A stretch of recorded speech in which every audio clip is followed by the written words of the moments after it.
Found this cardboard in one of my son's room from out of a big screen TV he had bought. It's been there a while, so I'm going to see if I can paint something on this.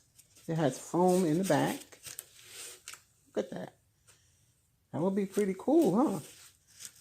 If it all goes well, I have to see what I can get to harden this, to protect it, to keep it, you know, lasting. And that's, I don't know what size. I haven't measured it yet. That's one.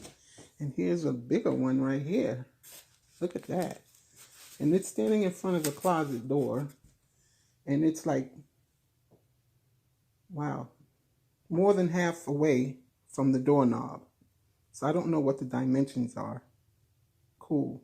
Stay tuned. This is what I got so far playing with this cardboard that I found. It's huge. I'm not even sure what the size is yet.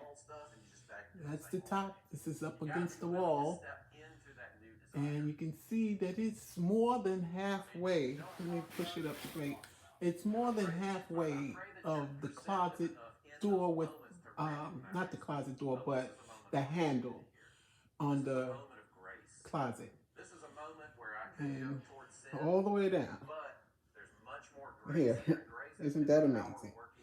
And I just put on some paint.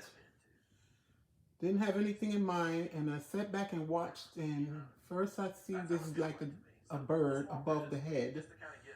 I see, I'm gonna pull that out, and I kept seeing, then I saw like this figure, and I outlined it in pencil so far, and I'm gonna keep, I'm on the floor sitting here looking at it to see what's what.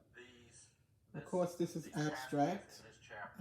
The proportions may not be right, but that's fine because I'm not trying to get a perfect piece here. This is just for fun and an exploration.